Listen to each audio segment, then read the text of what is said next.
What's up, y'all? How y'all doing? Another Sunday. We in here watching the welcome. Titans Chiefs. You know exactly. He repping his. I don't have anyone all to day rep every day, baby. All day every day. Because my team sucks. My team's terrible.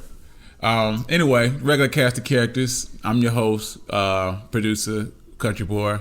We got Wicked Thurman being who is only half focused on this podcast, and the other half is dedicated to watching the Titans. Yes, sir. Maybe go to the Super Bowl. Hopefully.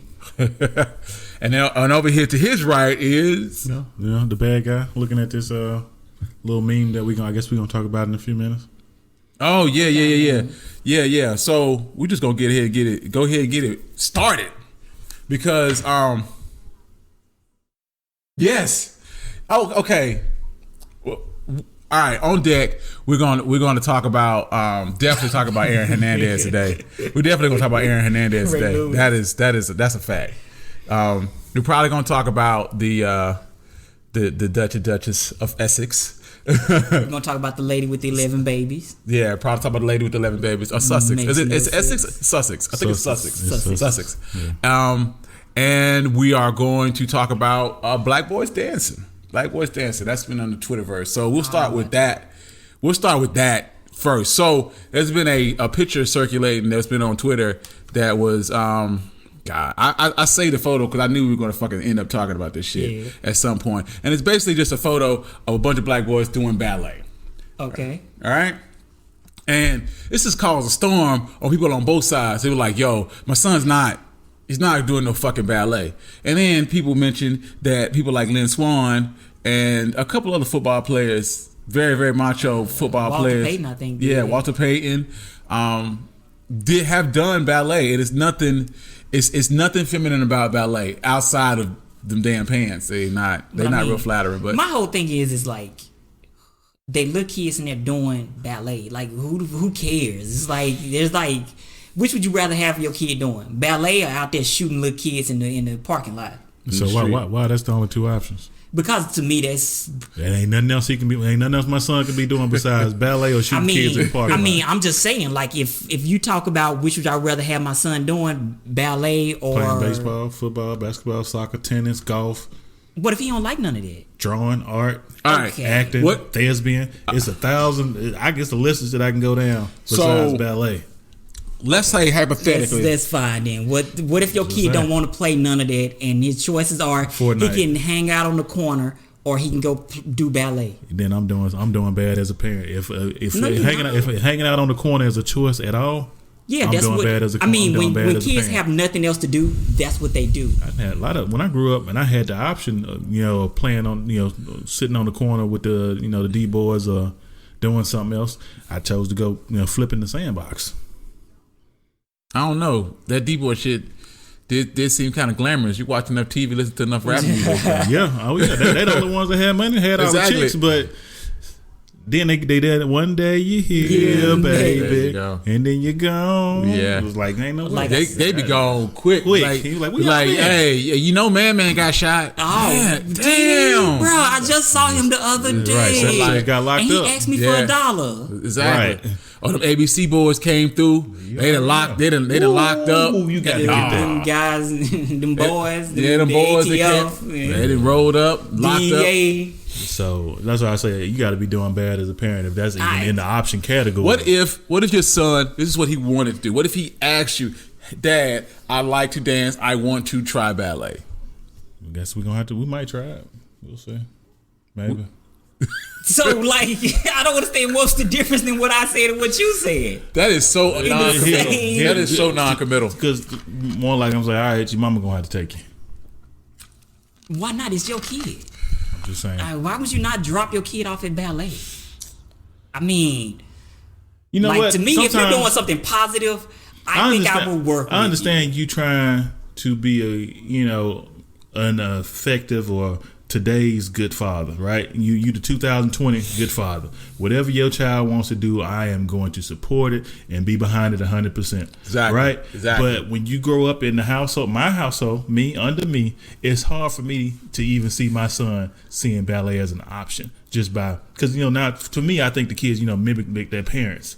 So you saying them boys' dads like ballet? I don't know. I mean, I'm just saying, like, what I'm saying is I don't see what. I mean, like, you could see ballet in like a bunch of different arenas, and you can see somebody doing it and be like, "Ooh, I want to do that." I guarantee you couldn't. These same boys are probably playing basketball during the season and doing ballet and their off time. Like, I mean, we like to paint people in with this brush where they one way, and people are complex, man. People do multiple and multifaceted. I am 100% behind it. I know there's some dudes out there that are fired ballet. Yeah, but you asked me about my son. You ain't asked me about somebody else's son. It's true. This is true. So when I think about it, I'm thinking back to how I raised my son and his interests. I can't validate somebody else's child. I ain't saying I'm against it. I ain't saying your son can't do it. So when I think about it at a personal level, I'm just thinking about my son. So basically, what you're telling me is you're that I'm okay with it as long as it ain't my son trained. Since I have a child, like, I ain't speaking in the sense of if I had a child. I'm speaking in the sense of I know my son. So it's like I could never see him asking me, "Hey, Dad, I want to go to ballet." What's something that you possibly could see your son doing that you would be like, there? Like, if it's not ballet, what would that be? You know what I'm saying? Twerking? Like, come on, bruh. Where you get that from? I was going to say, so there's no dancing in your household at all. Well, we be trying. Twerking ain't the only dance out there. That's what I'm saying. Like, it's a lot. Like, all right. Like, it's like at some point you got to think to yourself, everything ain't for everybody.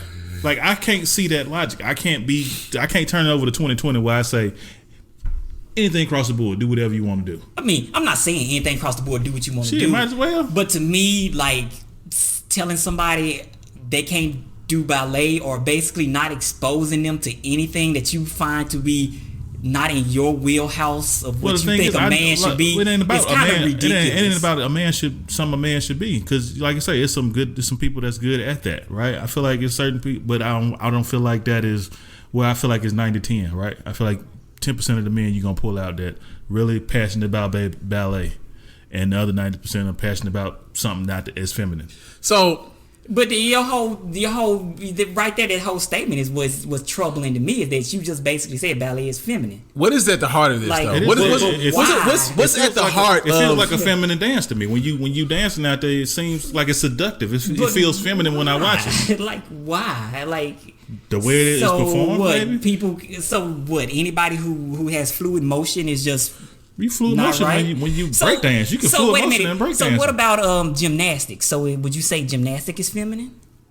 Because it's about the same type of fluid motion type. I would say they have at least the same physique. Yeah, they would have the same type of people. They seem to be in a similar vein, not in the same vein. They're all feminine, but like the same person who would do ballet could probably be pretty decent at gymnastics. No, because you typically slimmer when you do ballet. When you do gymnastics, you kind of thick. What I would like to say is that bodybuilding is a little different to me. Is that we like to paint ballet as if it's a feminine sport, and there is a lot it's a sport of. Now? I mean, I'm calling it a sport. It is a sport. It's a pursuit. It is a pursuit. We'll call it a pursuit. I thought it was like that. I thought it was like activity. I would call it a sport. Why not? But they call a lot of bowling is a sport. So if bowling gets to be, if it's a ball involved, it's a sport. I thought it was more acting than sport. Right? It's you doing plays, right? You putting on a performance when you do ballet, right? You dance with ballet. You put on a performance. You tell a story, right? You tell a story with your body, right? Pretty much, it's athletic endeavor. So if you was to categorize is basketball art? I would not. Basketball is part art. It could be art. Okay. When you watch the way LeBron James dissects the game, he's an entertainer. I ain't gonna say. I mean, he's an entertainer, which is why a lot of people who play basketball, who rap, like to do other things in entertainment because they like multiple forms of entertainment. Like if wrestling has made its realm into sport, then anything else, in my opinion, can. So, in my opinion, so if you call wrestling a sport, ballet can be a sport too. Okay. because it's about the same thing. I can't argue. But. No, I mean I'm with you. What you know? Yeah. Whatever. See, that's if you want to do ballet, do the wrestling ballet. Again, because that's all wrestling is. You right. You 100% right. Wrestling is ballet. It's physical ballet. We're done. We can move on, man. This is just before we move on. Just one last point. Not even worth it. People like to pay ballet like it's soft, like it's not physically demanding, and a lot of people in ballet have eating disorders and they have injuries, and it's very taxing on you. Like the idea that you could do ballet and it's safer. It's not safer. What's the thing is you act like because you got to be. I mean, it's rough. Just like gymnastics is rough. You got to be of a dumb mindset if you think just because something feminine is that it's not taxing. When I say it's feminine, I'm saying it's pleasing to my eye in that way, in that seductive type of way. Not that it's less trying than going out and playing football. No, because like you say, when you look at the ballets and the artists and their feet and their bodies and the stuff they go through to be able to do that shit. I know I could never do ballet. I ain't built for it. I can't understand how they get through that pain. Yeah, they told you. So I know it's a hard thing. I know it's a hard thing to do. When I say something feminine, don't mean it's soft. So I think we got to get that out of the way. But when I want to call something soft, I'm gonna say it's soft. Feminine to me is just you look better doing it than you. It is not violent looking. Right? Does that make sense? Yeah, it makes sense. It's just it's just so narrow that like it's not even worth talking about. Wow. Okay. Y'all funny to me. Actually, since I've started sleeping time, just trying to see where we are and stuff. It took about 10 minutes ish. That ain't bad. No, that's not bad. Like I think women are built for some things and men are built for others. I don't think it's women built to be out there on that football with 300-pound dudes. We done moved on with the conversations. We ain't brought up another topic. Hey, look, we don't have. You're not the host. I'm waiting on the host. When the host say, "All right, we're gonna do the next topic," and he introduced the topic, we can start talking about that. All right. So I mentioned to you about the mother of 11 who was facing eviction. Why did she have 11 kids in the first place? All right. So here's the story. And of course this has happened in Memphis because it's fucking Memphis. Mother of 11 who was laid off before Christmas was unable to find work and is facing eviction. Wow. Are you going to start with how many ways this story is wrong, or are you going to talk about the deception of the story first? Which way we want to go? So I have been yet to find a story that, okay, people on Twitter informed me that this shit was a fucking scam and that she was not giving us the whole truth, and it was not nearly, her situation was not as it was portrayed on TV, on the news. The thing, was she in charge of the headline? Or was I don't know how she came to the reporter with the story because she got laid off. She got 11 kids. Right? But she does have 11 kids, even though she might not have control of all of them. She got 11 kids. Yeah, right? But she has 11 kids. But if they're not all staying with you, you're not facing eviction with 11 kids. You're facing eviction with 2 kids that live with you. It didn't say it just said mother of 11 facing eviction. They didn't say they lived with her. You don't feel like that's okay? Disingenuous. So she was fired at her job at Taco Bell because of a high risk pregnancy. Taco Bell. Wait, that's another bad thing. She's pregnant again. Wait, you got fired because of high risk pregnancy? Yeah. So she missed too many days. Now, what I would like to say, she have to miss too many days. Like I meant, I feel like we should mention this. Everything that we're hearing from the news report is from her mouth. Some of this needs to be taken with a grain of salt because I've heard conflicting reports the other way.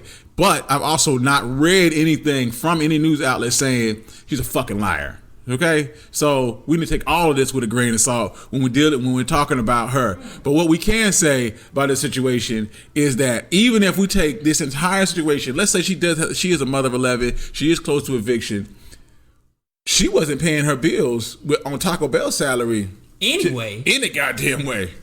Like, man, how you can't afford Section 8 rent? That's bad. How we know she's on Section 8? It's got to be. There's no way. Leeway because again, she has 11 kids. There's no way she's paying regular rent. Likely she you in Memphis. You're not in Charlotte.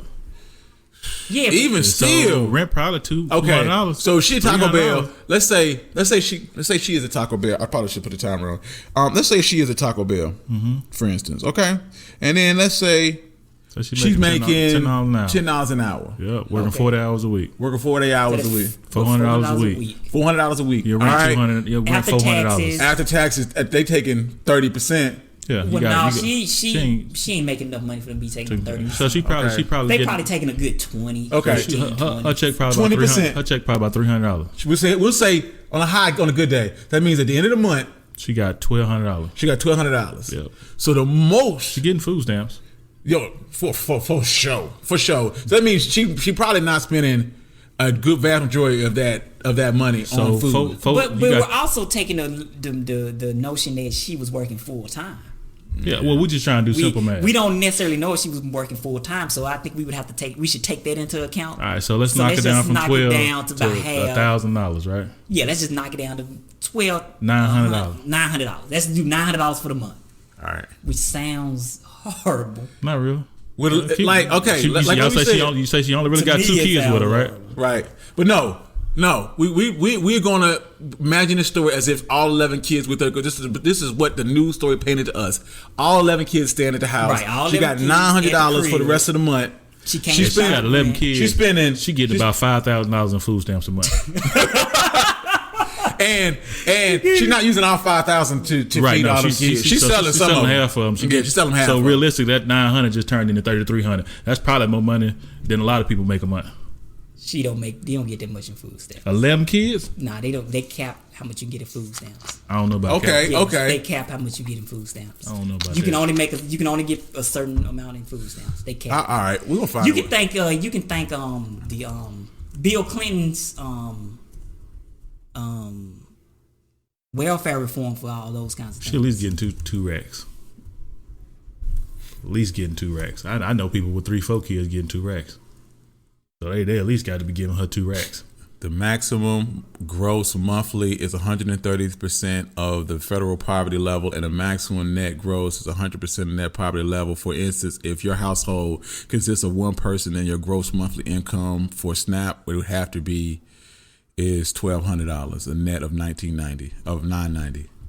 No, that's just telling you how much money you got to make. You want to know what's the cap on how much food stamps you can get. So, like, the question is there a cap on food stamps? Oh, okay. That's a whole different thing. So, we need to figure that out first off, because, like you said, if she's getting $3,000 a month in food stamps, they're not giving me a good answer. Up, there it is. Oh, max monthly food stamp benefit for everyone. That's what you want to got 4 people. There are 5 more rows. Good God Almighty. It only goes up to 8. 8,000? Oh, no. Each additional member adds approximately $146 to the food stamps. So the max at 8 is $1,164. Every additional member adds $150. So she's getting about 2 racks, right? You said the max is 800? No, $1,164. $1,164. Plus the other 3 people would give her another. So about $1,500. $450. So it's about $1,600. I wonder how these people be getting all this money for food stamps. Maybe they know some trick that we ain't found yet. But we'll take it with a grain. You got 11 people in your household. Look, what I'm telling you is, do you got 11 people? It'd be some people that be selling food stamps, but be having a whole lot of food stamps on their card. I don't know how you getting away with murder or how you cheating the government. But if we going off what you supposed to be doing, let's say she getting $1,500 in food stamps. Maybe she not spending it all. $1,600. Maybe she not spending it all. Maybe she banking it. Could be. I don't know. I don't know. Imagine. I don't want to pay anybody in a bad light, but I can't imagine that they actually saving any of these food stamps. Like if you give me $1,500, I'm spending $1,500 at the store. But even so, can you really eat $1,500 for food? Yeah, but but I'm gonna have $1,500 in my house. So where's some other money going to?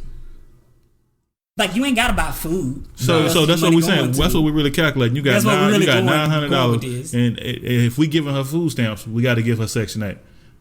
Basically. And so that means Section 8, her rent ain't but $10. But like $10. So now she got $880 for the rest of the month.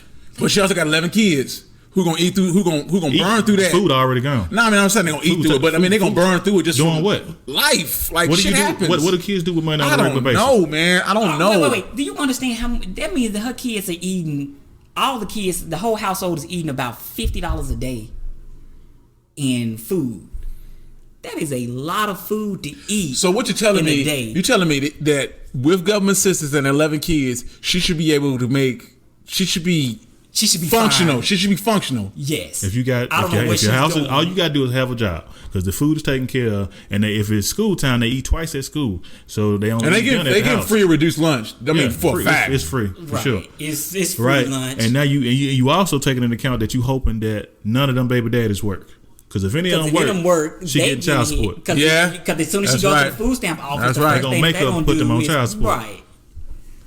So what I'm telling you is, her story don't make fucking sense. She living better than you. She can't manage money. Her story don't make fucking sense. No, her story makes sense if you're not in the know. Yeah. See, like most of us are in the know because we went up to the food stamp office, applied for food stamps, then got food stamps before. Because if you're a college student, that's the first thing they tell you to do: go get you some food stamps. They might not give you but $30, but you want that $30. $30, man. I used to get about $150 a month. They like really? You. I don't know how they liked you. They liked you. I ain't never get that many. That's what we ain't get that many until we got LJ. I mean, but if you met him, he's very charismatic. I wish you. Well, the lady at the food stamp office, she did just used to come in and just most of the time for the college students, they would just bring you in a mass interview, tell you what to do, how to sign, and how to go, and they would move on. Yeah. It wasn't until I had kids and was trying to get them food stamps to where I had to work with this individual lady who wanted to see and hear and do and wanted verification. That's what I was thinking. We didn't get food stamps until we had a child with LJ and we was in college. And that was like this is how I know this lady living law, because it was like the best time of my life, like steak and shrimp every night type of life. You know what I'm saying? You go into the grocery store, you just shop. Like you ain't taking nothing in the account. You're like, because you can go by the WIC office, you get him cereal and milk, then he get some food stamps too. Because like I said, eating like kings. As a single person, I was getting about in college, I was getting about $1.50 a month. Mm-hmm. So like that basically translates to what, about $50 a week? My math bad on that one. Like 40. Yeah. About $40 a week. Yeah, $40 a week, something about like that. About $40 a week. That was even good. I had no idea that was even a thing. Here's the better thing. When I had kids, that's what if you can cook. If you can cook, that's you can eat. When I had kids, food stamps automatically jumped up. I think the max we was getting was about $400 a month. That's what I'm saying. Like I remember with just LJ, we was getting about $400 a month with one kid. Some like 11 kids, and you tell them you ain't getting but 12.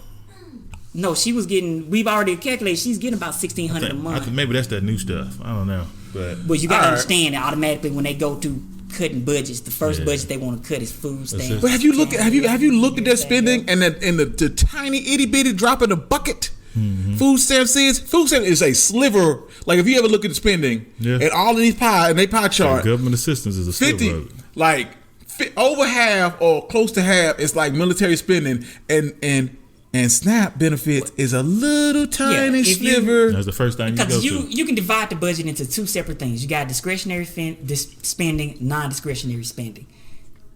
Your discretionary, okay, quickly. Discretionary spending is stuff that you have to spend on, like Medicaid, Medicare, Social Security. That eats up about most of your budget right there. Right. The other stuff, the discretionary, the stuff that you don't have to spend on, that's all your military budgets, health and human services, blah, blah, blah, all that kind of stuff. And most of that budget goes to bombs and guns. Right. Which makes no sense. A little bit of it goes to providing poor people with food.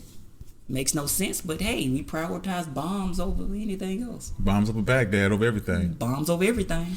That's some bullshit. Hey, let's make a t-shirt of that. We should. We should. That'd be dope. I don't know who would buy it, but I liked it. I would like bombs over everything. I'm gonna make it like one of those shirts that's like half cursive, half that. Put a little homeless dude laying down on the street. Yeah. Bombs over everything. So, oh man, let me go ahead and cancel this. We actually another 10 minutes, which is just good. So, all right. One of the big things that happened this week is the Aaron Hernandez story came out on Netflix. And I know you guys haven't watched it. I have watched it, and he is a fucking disaster. He is a fucking train wreck. So I am going to give you a rundown of his timeline so you guys can get caught up of what happened to him. In January of 2007, he enrolled in University of Florida. In April, he went to a bar, got into it with the owner of the bar because he thought that all of the alcohol was free. When the owner told him he needed to square up his tab, he punched him in the face. What? Yeah, this is in Gainesville. You can't. So they made that go away. Florida made that go away because nobody wants that kind of smoke. Not in a college town where it's Florida. It's Florida. Party city. It's Party City. Okay. All right.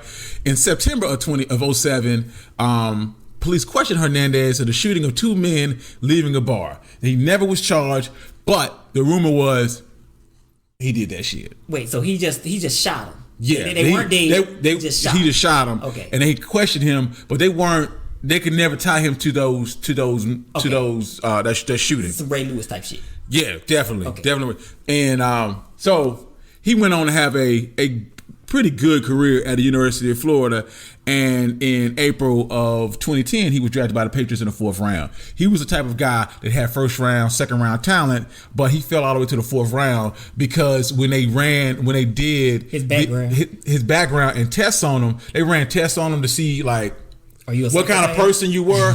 His social maturity was as low as the test would no one could have lower than this in social maturity. So this is why he failed so far. Okay. It's because he was a fucking train wreck and you knew you were getting a train wreck socially with this kid. But you thought that if you brought him into the Patriots organization, that things would be able to right the ship. What I didn't know and what I found out on the documentary is that he is from Connecticut. So all of his people and all the fucked up people that he knew and all the bad connections that he knew were right there. So while he was in the right organization, the organization was in the wrong place. Because this is where he's from. This is his hometown. He's still hanging with the same niggas.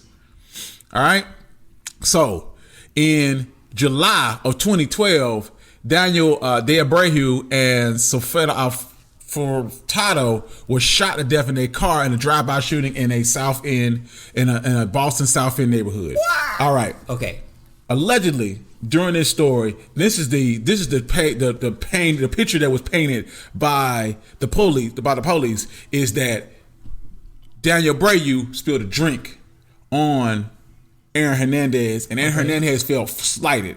On the way to the car, he saw them niggas and told them to pull up. You know what I'm saying? It was like, pull up, and rolled the window down. It was like, yo, what the fuck up now? And shot him 3 times and bailed. Okay. Yeah, right, so Aaron shot him. They spilled a drink on him. He found him out to the club, shot him, and rolled out. That boys was in the car though, right? It was him and a Alexander Bradley, who will come up later. Okay. All right.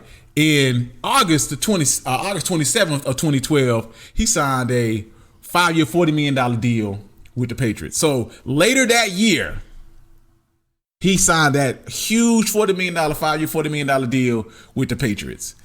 In November of that year, he had his daughter. So when he shot the niggas, shot him, pow, pow. His wife was already pregnant. He already knew that. He had shit on the line. Who fucking cares? I'm shooting niggas in the street. All right. In February that year, Alexander Bradley went out to the club with Aaron Hernandez in Miami. Okay, we in Miami. We in Miami. We clubbing. We having a good damn time. I got 40 mil. I got 40 mil. We having a good time. Aaron Hernandez was paranoid. He felt like people were watching him. He tells them people that if they are watching you, it's because of that dumbass shit you did in Boston. This is his version of the story. Alexander Bradley. Okay. All right. He says that when he gets in the car with Aaron Hernandez, he falls asleep. When he wakes up, they in some random backwoods fuck part of Miami, and he wakes up to a gun in his face. Wow. And he puts his hand up to cover his face, and that Aaron Hernandez shoots him in the face and dumps him out of the car. And this is where he's found by a security guard. All right. When the police questioned him, he told them that I'm not gonna tell you who shot me because I'm gonna get that nigga. I'm gonna ride on that nigga. And he calls up Aaron Hernandez and told him, "Nigga, you know who the fuck this is?" Because that's what I would have said. That's what I would have said. Yeah, Nigga, you know who the fuck. He's like, "Who is this?" No. Quote. He's like, "Who is this? You know who this is. I'm coming to get your ass." Like that's almost a direct quote. What he told from Bradley told Hernandez. This prompted Hernandez to up the security system in his house, buy a bunch of guns, surround himself with a lot of shady people, not because he liked them, because he knew they were about that life. That if shit went sideways, they was gonna ride for him. Okay. All right. Are we saving questions to the end? Yeah, we're gonna get to the end. Save questions for the end. We're gonna get to the end. Right up until I'm gonna leave y'all up till he gets arrested, and then we can talk about all that other shit. Okay. All right. In June of 2013, Odin Lloyd's body was found near Aaron Hernandez's house in Attleboro, Massachusetts. Right? So he shot Bradley in February. In June, he shot Odin Lloyd. Okay. Right? In June 26th, he handcuffed and taken out the house, put in jail. Yeah. All right? And on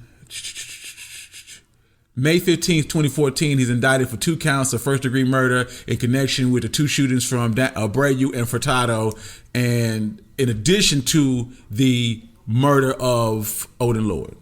So he was brought up on the Odin Lloyd trial. He was dealing with that. Then while he was in jail, he got indicted for the 2 first murders. This all happened because he was close to his aunt. He had an aunt that he was fucking with that he was close to, right? They found a car that was allegedly seen at the murder of Daniel Abreu. It was a 4Runner, was hidden in her garage. So when they searched her house, because they knew that was a known place that he was known to associate, they got a warrant for that house looking for evidence for the Daniel Lloyd thing, and found the car that was allegedly from the first murders, and were able to tie him to the first murders because this was the car that they found. Yeah, he's a dumbass. Okay, y'all ready? Is it time for So now we can ask questions. Now you can ask questions. What are your questions? Where do we want to start at? Which part of this craziness do we want to start at? Let's just work our way backwards. Yes. First off, okay, so you still keeping the car that you murdered motherfuckers in, and you made $40 million. So I can't. No. He kept it at his aunt house. So I can't give nobody $100,000 to make that car disappear. He could have gave me $2,000. I would have made the car disappear. So he could have traded it into something new and it'd have been gone. They didn't even know what they were looking for. Right. He could have traded it in, and it would have been gone, and they didn't even know. Did he trade the car in? Did he know they traded the car in? Because they didn't know.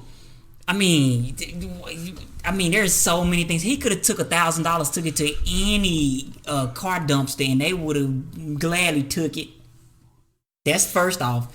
All right, what's our next question is? Let me scroll back down. I think it had to do with it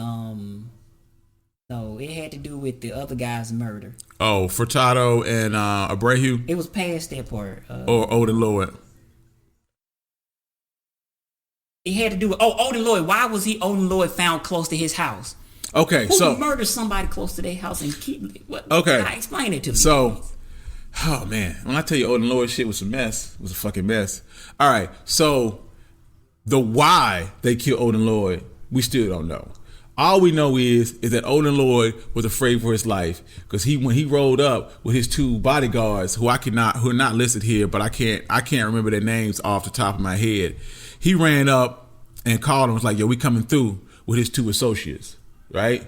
And he texts his sister and tells him, "Do you know who I'm with?" And he said, "NFL." Right? So that leads me to believe that Odin Lloyd was extremely aware that Aaron Hernandez was crazy, and he was angry at him. Okay. Right? So they go to this spot close to the house, and granted, Upper Attleboro, Northern Attleboro, Massachusetts is a nice town. Right. So murders and deaths and stuff like that, they don't happen. So you shooting somebody and having a body close to your house is not non-starter anyway. It's a non-starter, right? So that brings me back to that's what my next question is. You got $40 million. You can't hire nobody else to kill He nobody completely else. hands on. He killed everybody. I want to get my hands dirty. I'm shooting niggas myself. But the crazy thing is, like, if you're gonna be that way, stop having people around you. Like, he killing people in front of folks. Like, think about it. Think about it. If he had committed all these murders by himself, he'd have never got caught. So, or he could have. His lawyer could have put enough. Because the reason why he shot his person in the face is because apparently he knew about it. He seen the shit. He must have been in the car. So now he feel like I got to clean him up. So I got to kill him. Now he threatening me. So now I need some more security. And this other dude must have found out. So now I got to pop him off. I feel like after that first murder, the rest of his murders was cleaning up the first one. Sound like it. It sounds like it. It seems to me now that definitely Alexander Bradley was to clean up for the original murders. Yeah. Right? And it's possible that Odin Lloyd was aware of the first two murders. And that was a cleanup job. And that was another cleanup job. Yeah, because he probably found out when he told what they say on Power, no witnesses, no conviction. As long as you ain't got no witnesses.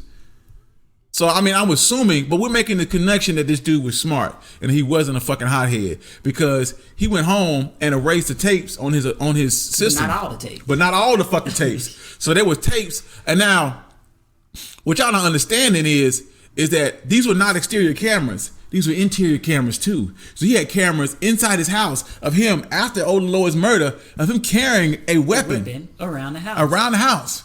And when he was in court, he painted the picture as if, well, his lawyer painted the picture, which I think was bad, that he was there at the time of Odin Lloyd's murder, and that he was there because he was afraid of his two associates, and they're the ones that actually did the murder, and he was afraid of them. The problem is that the cameras contradict that story. Yeah. The cameras say that after they killed him. And I know you were there because we got cell phone records that paint your entire picture and put you and your rental car in your name and your phone at that scene of the crime, and then coming back to your house. And then your cameras say that you and the guy that you said you were afraid of dapped each other up and talked for another fucking 20 minutes like y'all buddies before y'all broke up. And then 2 days later after the murder, he's holding your infant daughter. So are you really afraid of this guy? Or is there something else? Or is there something else?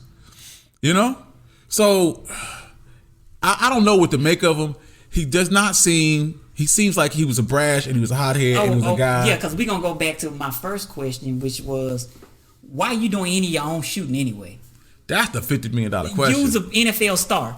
If I'm an NFL star, even before he got the $40 million contract, he still had a nice little rookie deal, right? Mm-hmm. He still had a little the fourth round. So, yeah, he probably making at least a meal. So I think the Patriots gave him a pay bump after his first year, and he was popular. Even if they didn't, still though, he was a pretty okay. Why would I not toss you the gun and 10,000 and say you shoot him off? Yeah. Why would I even be there? Why do I need to be here to see this shit? Well, we assume he's stupid, right? So he's just acting brash. So is that the assumption that we're making? He's just stupid? Apparently, like you say, or was we are already to dumb down that his mentality or his mental health is that he's a child. Right. Okay. So ain't no guarantee that he's even meant to. And if you watching music, listening to music, you want to be that guy. Right. You got to be the dude out here doing the shooting. But the only thing, if you really listen to the music, just be by yourself. Because if you shoot these people and leave, people just guessing. Yeah. And you got enough money to pay a good lawyer to say that they guesses ain't right. Now we can get all this circumstantial evidence kicked down. Because I got enough money to pay a decent lawyer. You just ain't going to put me in jail. Right. So you might catch me on some of them other bullshit charges. Right. But you ain't gonna catch me. I was in the vicinity. Yeah. So I was there. I pulled off, but I ain't do no shooting. So I should have said that he allegedly shot the other two guys, Abreu and Furtado, because he was found not guilty for those murders. Because there ain't no evidence. Well, there was evidence because he was definitely at the club, but the problem is that Alexander Bradley is a goddamn. Touchdown. The problem is that Alexander Bradley is a known criminal also. So that when he gets on the stand, his story, he can either be a witness or he can be the prime suspect. Mm-hmm. If the person who shot those guys was not Hernandez, it could have been Bradley. And in exchange for their testimony, they said they weren't gonna file charges against him. So it makes you seem that he has a vested interest in making sure that I paint Hernandez in a negative light. Mm-hmm. And he was the only other person that could have seen that knew exactly what was going on. The other problem is that the motive would never make fucking sense. The motive that you would shoot two people because they spilled a drink on you does not make any sense. Who does that? Who would do that? I want to be thug. It happens all the time. The same reason people get shot because they step on their shoes. But this wasn't an instant thing. This was, I got a drink spilled on me. I went and had fun in the club. I left the fucking club. He ain't have fun. The whole time, I guarantee you, he was sitting in the club looking at them, drinking. Oh yeah, I'm gonna get them niggas. Wait till we get out of here. So y'all tough right now. Y'all tough right now. And not as soon as I get up out of here. Wait, and not only that, like you said, he's got a child's mentality. So if your boy's in the back of the car, man, that's them niggas right there. They drop their drink on you. They over there laughing at you. You just gonna let them ride? You just gonna let them ride by you like that, man? No, pull up on that nigga. Pull up. Let's roll. Exactly. Okay, so he was acquitted of that. But he was, of course, found guilty of Odin Lloyd's murder because it was a lot more circumstantial evidence, and he hired a different set of lawyers for the second murders than he did for the first murder. He's hired the same lawyer who got Casey Anthony off. So this guy was tremendous because I mean, if he could put in doubt for some shit like this, in your car there, like I know you here, y'all was on the street at the same time. You know what I'm saying? I mean, but without a shadow of doubt, right? Without a shadow of doubt. Now, what I didn't tell you, what I hadn't really told you, is that they also threw in his sexuality for a little razzle dazzle, a little sprinkle on top, a little sprinkle. So apparently he likes the men's. He likes the men.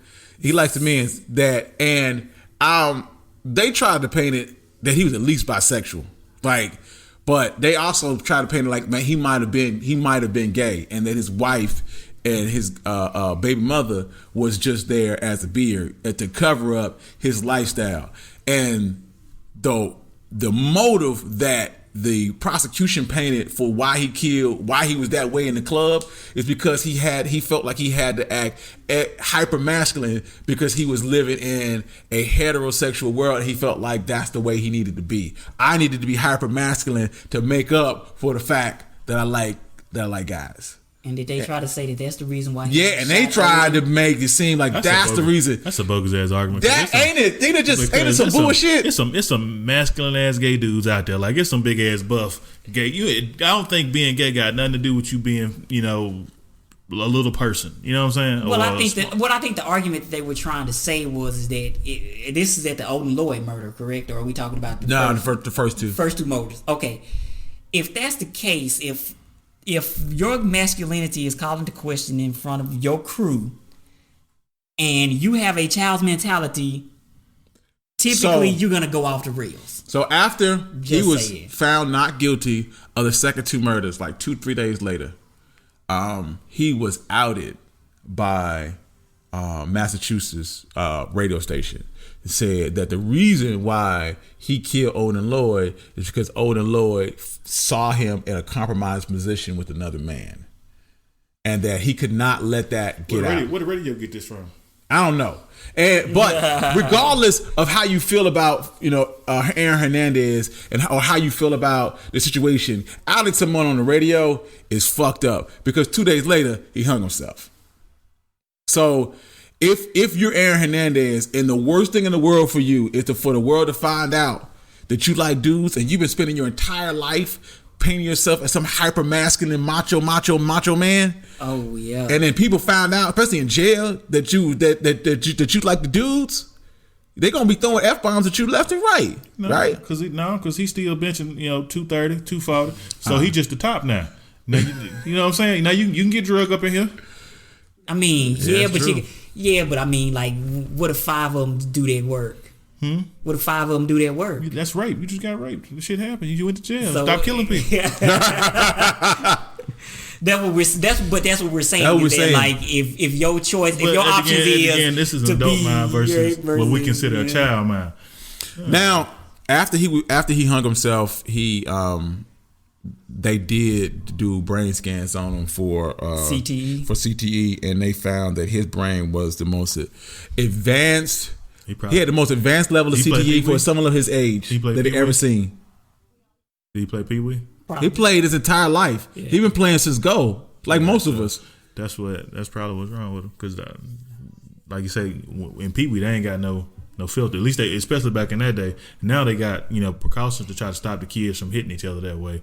But back in the day, it's just when I was playing Pee Wee, one, you didn't come off the field, and two, I'm trying to fuck you up. Like on every play, if I hurt another kid, yay, yes, and we happy. And also, I mean, back then we didn't have all the nice fancy helmets that we got now. No, man. No, them helmets. You was working with that hand-me-down shit. You didn't know if that shit fit right. I played PAL. Them helmets was the same helmets they had been using for at least the past 10, 12 years. The only difference was we might go get a new face mask because, of course, you want the dopest face mask you could find. You know what I'm saying? You wanted the box tooth. Right. But most likely we ain't got no fancy helmet. It probably don't even fit right because it's probably your helmet. You be in there, your helmet it be shaking in there. Yeah. And then hit the ground, that joint just roll off. And then fast forward, and remember he played in college back before all the precautions again. So again, you was in college taking full on licks. Yeah, taking it, hammering. No such thing as pulling up, unnecessary roughness or targeting or none of that shit. You just ate the hits. Yeah, you ate the hits. Matter of fact, it was a day. He had the legacy of cocaine, did he? Nah, I don't know. I don't know. They didn't talk a whole lot about his drug use. The only thing that I know for a fact that he did was marijuana, and they casually mentioned that he liked dippers and like what? Marijuana PCP. Where you get marijuana, you dip it in PCP and light it up. Yeah. So PCP is a liquid. Yeah. Like a bombing fluid, huh? Yeah, I don't know what the fuck's in that shit, but I know that you would get it in little vials of liquid, and then you would dip it on, you would pour it on stuff and then smoke it. Shit, he microdosing in this bitch. Yo, when I tell you that PCP had you, well, you be ready, you be strength of 1,000 men, you be ready to go to war. Now that's why I'm saying, like, I was like, I don't know about that marijuana and making them crazy, but I know for a fact that PCP had you ready to go to war. You be ready to fight 5 men and could do it. You know, it take that cap off. So we in agreement. He's stupid. A whole lot of that's the reason why when you brought up Luke Kuechly retiring, I was like, man, I retired too. I mean, he played 8 seasons after taking enough of them hits. You know what? I didn't seen the path that you go down. You keep pushing it. So I want to play with my kids. I'm gonna go ahead and sit my ass down somewhere. John Beeson said that if you playing linebacker right in the NFL, you probably shouldn't last no more than 8, 9 seasons. It's just the way. It's rough. It's rough on your body. It's rough on you. He was still feeling the effects of concussions. Like, dude, man, play with your kids. Like, it's okay. The game moves on. I know you love it, but you go do something else. You do something else. Go work in the front office. Go coach. Yeah. Go do anything, everything else. Everything else. Like I say that all the time. Like me, at a certain point, because but he need to be hard. Nah, bro, you got hit too hard. I'm gonna go sit on the bench. I'm good. I got another life to live. This game will be here tomorrow. It'll always be here tomorrow, man. It's okay. And besides, a lot of those guys can at least take the fact where they can take a year off and chill and. Maybe I want to come back in 1 or 2 years. I mean, they don't, but you have that option. He could come back in 2 seasons and still only be 30. Yeah, I mean, you know, Luck was only 29. He could come back in 2 seasons and only be 31. But I wouldn't. I mean, I wouldn't. But I mean, that option is available to you. And you like, okay, because realistically, you want to cap out before that major injury, right? You don't want it to be the major injury to sit you down. Yeah. So you cap out before that. You still in good health. So you go sit your ass down for a couple of years, and you're an athlete, so you still working out. You rich, so you ain't got nothing to do but work out and watch games and watch tape. Right. I can see you coming back for something like, you know what? I've been watching tape.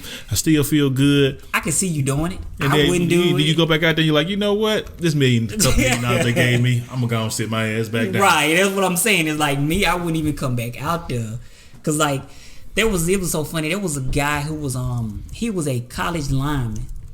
Was like a 4-year starter. In I think Nebraska. dude was like projected to be like a first round pick. After his Nebraska career was over with, he said, I'm retiring from football. I'm gonna go be a doctor. I'm good. He was like, and they were like, but you would go to the NFL and make money. Guess what he said? Nah, my brain still worked. And like he had like a bunch of injuries. He was like, man, I done had like 2, 3, 4 knee surgeries. I gotta wear knee braces. You know what? My dream was to play. His dream was like to play in Nebraska. He was like, my dream was to play in Nebraska. And I did that shit. Played in Nebraska. I can go be a doctor now, make real money, and not have to not run up against the right. Do less work. I mean, come in for 15 minutes, give you a diagnosis. All right, nurse, go and give them this, and go to the next room. Right. Before we move on to the next topic, I will say this: that in terms of playing football, the game only gonna be so safe. It's like boxing. You know the risk you're taking. You need to understand it. It's a gamble. It's gonna be guys out here like Herschel Walker who. He played it, and he seems fine, not worse for wear. People like George Foreman, who got hit in the head a lot. And it's fine. And then you got guys like Riddick Bowe, who can't string sentences together. So you never know who you're going to be. The thing is, would you trade $1 million for the ability to make that money and then put your mind on the line that down the road, you may not be able to you might be a vegetable. You know what I'm saying? I wouldn't do it in boxing, but I give football a shot. I ain't fucking around with no boxing. I think it would all depend upon again how many of them play, like you said, too long. Mm-hmm. So you get 2 or 3 of those, you shouldn't have came back that first time type of injuries. You know what I'm saying? Like for instance, after you had your first concussion, okay, I understand. Right. But then concussions 2 and 3, did you really need those? Or maybe after that first concussion, you might should have shut it down for the season. Yeah. Or maybe you should just call it a career. Yeah. I mean, I'm just saying. I think, like I said, when we talked about Kuechly retiring, I think this is a new NFL. I think you're going to see a lot of guys retire around 30, close to 30, right before they get to 30, just because it's rough out here. It's hard out here. I don't want to take that hit. I don't want to hit that hit. And I've had injuries, and now I'm feeling ill effects. You like Kuechly, where it's like, yo. Every year you have a concussion. Like you miss 3 games every year for a concussion. Yeah, I think I'm done. It's easy to get them after that first one. Yeah, right. So I'm like, after that first one, I might come back. That second one, I might be like, yo, let me shut it down for the rest of the year. I know I'm gonna eat 8 games, but I mean, which is more important to you, 8 games or 80 years? Right. You know what I'm saying? Right. Like people need to understand, guys need to understand. I know they've been playing football their entire life and they can't imagine a life without it, but there is going to time where Father Time will catch up to you, and you need to know that there will be a life without football, right? With you in it, without you in it. What's that? Cornhole is a sport. I would go out there and throw this back. What did Will say? Hey, long after you can't run up and down these football fields, these basketball fields, golf will still be out there. You can play golf till you're 80 and it still get that competitive nature. Now, I don't want to play no goddamn golf, but I mean, if you're into that. Anyway, before we head out, I mean, unless y'all got something else you on the mind, but we're gonna talk about this slight. Okay, so I told you this yesterday when we were watching Bad Boys. The longtime producer of James Bond films, mentioned that James Bond could never. Oh, Barbara Broccoli. Long time. That sounds made up, don't it? It sounds like that ain't her real name. That's her director name. That sounds like a Marvel film. You know, because he like them names like J. Jonah Jameson, Peter Parker. So anyway, she said that James Bond could be any color, but he could never be a male. I believe we should create new characters for women, strong characters for women, but I'm not particularly interested in taking a male character and having a woman play it. I think women are far more interesting than that. So, and this is the funny part about all of this is that I have a hard time even seeing James Bond being a black dude. Like, we talked about this last night before the movie started. Yeah. Are we talking about them as in terms of being? Like, I don't think they should play James Bond. I think we should let that iconic character be, but they can still be a 00. I think in the new movie they do that. I think in the new movie 007 is retired. Even in the old movie when the black lady was out in the field with him, he ain't the only secret agent. You know what I mean? Yeah, they've always said Europe's fine. That's just his 00 program is a 00 program. Right. There's 00 because there's And sometimes, depending on what you're watching, they will mention people like 006 and 005 and those kind of things. I think they even said that James Bond wasn't his name. No, it wasn't. Even the movie before this, when they showed where he really came from. Yeah, he made up the name and just because he was an orphan or something. Yeah. So I like the idea of having a black 007. I just don't feel like it's realistic because when you go into these countries, because it feels like every James Bond movie is like in Europe, some fucking where, and some European Romania. Because that's the only place he can go. But it depends. We don't talk about them other countries where shit really going down. Iran, Somalia. At first, even can Idris Elba go? He can come to America. Can he go to Iran? I mean, and not look like a black dude in Iran? Well, see, but I was in 007 look like a white dude in Iran. But I was in agreement with you, except for what you don't understand is that the whole point of James Bond is supposed to be, he just goes and he carries out a mission. Mm-hmm. And the point of the mission is supposed to be, well, back in the day, now not so much, is that like nobody really knew who James Bond was or what he did. He was just a cool cat walking around. So in that vein, yes, a black person can be a cool cat walking around. Now, however, the problem I have with the James Bond in general is that in this day and age of facial recognition, you mean to tell me this guy that then shot up like 15 people and then drove through the cities of Rome? Say everybody know who James Bond is. No, they do. Even in the new movies, everybody. That's why it's not so as a secret anymore. As to he's just damn near hard to kill. You know what I'm saying? Okay. Because everybody know who fucking James Bond is now. So you done ran through 2 minutes street set. Exactly. That's what I'm saying. What I'm saying is when he walked to this party being this cool cat and this party feel because I mean, all of us we live a middle class lifestyle.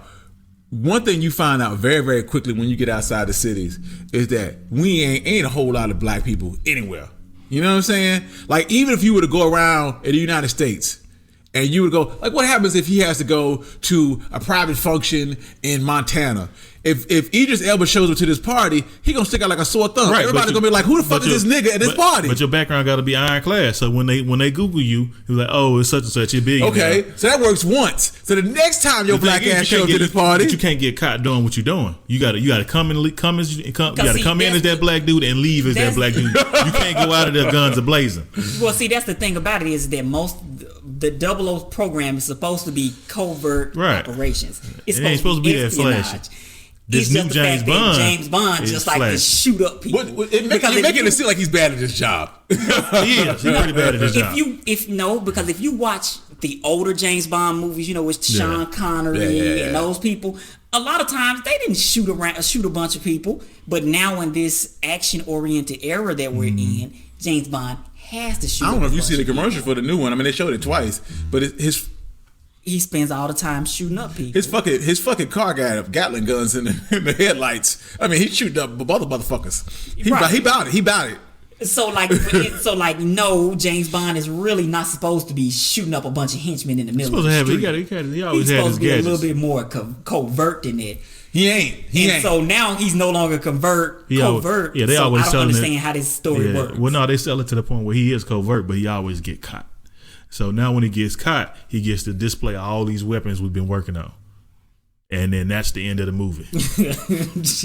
So how does he get another movie? Yeah, so how do you get another movie? How do you do this again? The same way. What's the American dude that do the same thing as James Bond? Tom Cruise. Mission Impossible. Mission Impossible. The same. You go to another country. If you notice the James Bond's movies, it may originate in Europe, but he always going somewhere else to fuck up some shit. He not here fucking up shit. Right. I mean, okay. If you playing the worldwide espionage game that way, there's a lot of places to go. Yeah, okay. Then even a black person could do it because, like, if you go in those places and not enough people are gonna connect those dots. Especially if you get a bunch of rich people who don't give a fuck about anybody else but themselves. And you going in under guys. Sometimes, even with Tom Cruise, they got these new masks and voice translators where you can change your appearance and shit like that. So it's ways around it. Until you get caught. And then you got to pull out the big guns. So I think her point, which is kind of half-heartedly, I think that what it is it's just being it's more lazy to me than anything else, because basically you said that I don't want to take the time out to curtail and write this story in a way that it would work for a female. I feel like I don't even want to try. I feel like James Bond could be anyone, and that it could work. If it could work for a man of color, it could certainly work for a woman. No, if you can tell me it work for a man of color, it could work for anybody. I don't think she's saying that a woman can't be a 007, agent. She's saying a woman can't play James Bond. It is a male role. It's dictated for. It can be a Jamisha Bond, but it can't be James Bond. We've sold this on being a man. Okay. So you create another character that's like Bond, but just the female version. You don't come back out and say, "Oh, this." Okay, I can work with that. I see what you're saying. Like James, anyway, a female named James would be wrong anyway. Like, right? How do you name James? Right. I was expecting to do. We didn't seen plenty of 00 women that were doing the job. They've been in the movie. They just. I think her statement was just worded stupidly. She might should have thought before it came. But see, here's the thing: once the Twitterverse get attached to it and they read it, the way it's worded is that. Oh, James Bond can't be a woman. Yeah. And you read that, you're like, what the fuck? A woman can do anything. We can do anything. I can do anything a man can do. Kind of like how Bernie Sanders got hit with the whole, you told me a woman could never be president. Is that what he said? Is it really we don't know though, right? The only person that heard it was Elizabeth Warren. Like, are you sure he didn't say something else maybe... that had woman and president in the same sentence. I mean, heard what you wanted to hear. And you just heard woman can't be president, and he might have said something like, "Hey, I don't think a woman could win the state of Montana," or something like that. What if he said? He probably said, "I don't think this woman can be president," and referring to Hillary Clinton. Or what if he would have said, "I don't think a woman could be president in this current day and age and political climate." You know what I'm saying? That doesn't mean anything. That means this is what we're gonna do, because I really want you to expound on this. Let me finish this. We're going to finish this one. We're going to come back. I'm going to let you talk about Bernie Sanders and Elizabeth Warren and that whole thing, because I'm interested to know your take on it. All right? We're going to come. That's the first thing we're going to talk about. All right? Let's go. All right. Peace. See y'all. We got another episode on deck.